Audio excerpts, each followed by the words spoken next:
नमस्कार, मैं नेहा पाल और आप देख रहे हैं धर्म ज्ञान। पहलगाम हमले के बाद जिस तरह से जम्मू कश्मीर के पर्यटन क्षेत्र में गिरावट आई है वो तो आप देख ही सकते हैं कि किस तरह से पहलगाम हमले के बाद लोग जम्मू कश्मीर के नाम से ही घबरा रहे हैं। इसी को लेकर जम्मू कश्मीर के मुख्यमंत्री उमर अब्दुल्ला खीर भवानी मंदिर पहुंचे और एकता का ऐसा संदेश दिया जिसे सुनकर आपका भी दिल बाग बाग हो जाएगा। तो जानने के लिए बने रहे हमारे साथ और देखिए इस पर हमारी खास रिपोर्ट।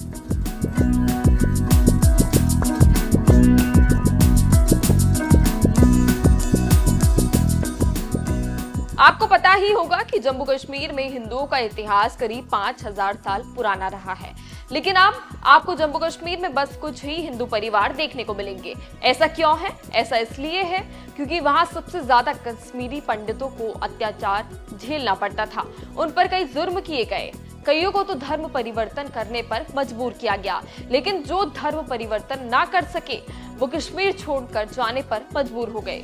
इतना ही नहीं, मुगल आए तो उन्होंने यहाँ के कई मंदिरों को नुकसान पहुंचाया, लेकिन खीर भवानी मंदिर का कोई भी बाल भी बाका नहीं कर सका। जी हाँ, खीर भवानी मंदिर कई सैकड़ों सालों से आज भी सीना ताने कश्मीर के मुसलमानों के बीच ज्यों का त्यों खड़ा है। ये मंदिर कितना रहस्यमय है, आप इस बात का अंदाजा बस इसी से लगा सकते हैं कि इस मंदिर में बना कुंड भारत पर आने वाली प्राकृतिक आपदा के आने का संकेत देता है। जैसे कि केदारनाथ में आई आपदा, तो इसका भी संकेत इस कुंड ने दिया था। और कहा तो ये भी जाता है कि एक बार इस मंदिर में एक फौजी हथियार लेकर घुस गया तो उसका सिर बाहर और धड़ अंदर मिला था, जिसके बाद इस मंदिर में कोई भी हथियार लेकर नहीं आता है। और साथ ही इस मंदिर को कश्मीरी लोग बहुत मानते हैं, इसलिए जम्मू कश्मीर के मुख्यमंत्री उमर अब्दुल्ला भी 20 मई को इस रहस्यमय मंदिर पहुंचे, जिसके बाद उन्होंने मां रागन्या देवी की पूजा अर्चना की, फल चढ़ाए, फूल चढ़ाए और ध्यान से मंत्रोच्चारण भी सुना। साथ ही उन्होंने देश की शांति के लिए कामना भी की। वहीं आपको बता दें कि उमर अब्दुल्ला पहले भी कई बार मां खीर भवानी के मंदिर आ चुके हैं, लेकिन इस बार वो पहलगाम हमले के बाद देश में जो अशांति फैली उसे शांत करने के लिए आए। इसके अलावा उन्होंने पहलगाम हमले की निंदा करते हुए एक बयान के माध्यम से कहा था कि आज की आर्थिक स्थिति से ज्यादा आतंकवाद को खत्म करना जरूरी है। हमारा फोकस अभी आर्थिक आंकड़ों पर नहीं बल्कि आतंकवाद के खात्मे पर है और इसके लिए हम भारत सरकार के साथ खड़े हैं। साथ ही उन्होंने ऑपरेशन सिंदूर की सफलता की भी सराहना की और बताया कि वो राज्य में पर्यटन को फिर से जीवित करने की कोशिश करेंगे। वहीं उन्होंने अमरनाथ यात्रा से लेकर वैष्णो देवी यात्रा तक भरोसा दिलाया है कि सरकार यात्रियों की सुरक्षा को सर्वोच्च प्राथमिकता दे रही है, ताकि देश के कोने कोने से आने वाले श्रद्धालु बिना डरे अमरनाथ और वैष्णो देवी यात्रा पर जा सके। जहाँ तक सिविल इंतजामिया का सवाल है, हम अपनी तैयारियां जो है हमने शुरू की हैं। जहाँ तक सिक्योरिटी का सवाल है, उसके लिए भी तमाम इक़दाम उठाए जाएंगे। हमारी मुकम्मल कोशिश रहेगी कि पहले माता खीर भवानी का जो यहाँ पे 3 जून को होना है मेला, पहले वो कामयाब तरीके से रहे। उसके बाद अमरनाथ जी का जो यात्रा है, एक सोनमर्ग बालतल से, दूसरा पहलगाम से, दोनों जो हैं ठीक तरफ से जाएं और सारे यात्री जो यहाँ से सही सलामत जाएं, यही हमारी मुकम्मल कोशिश। लेकिन आपको क्या लगता है, क्या पहलगाम हमले के बाद कोई भी व्यक्ति जम्मू कश्मीर में बिना डरे घूम सकता है? क्या फिर से जम्मू कश्मीर के पहलगाम जैसे हिस्सों में पर्यटन बढ़ेगा? अपनी राय हमें कमेंट कर जरूर बताएं। धन्यवाद।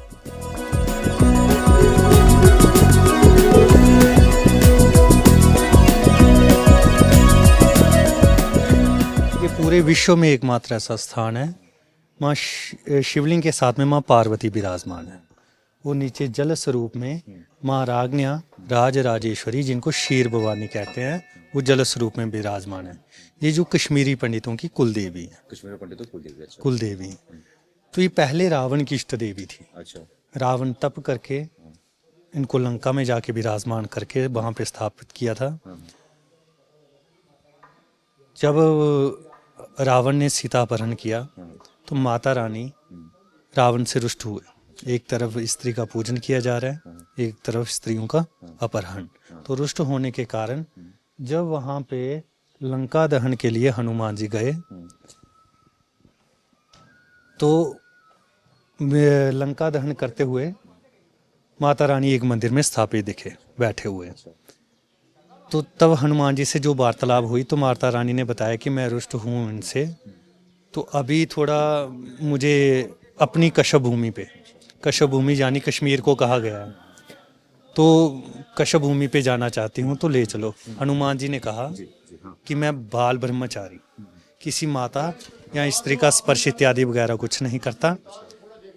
तो तब माता रानी ने अपना स्वरूप है जो क्षीर सागर के समान, यानी जिसमें भगवान विष्णु जी शयन करते हैं, उसके समान बना के उनके कमंडलू में आके विराजमान हो।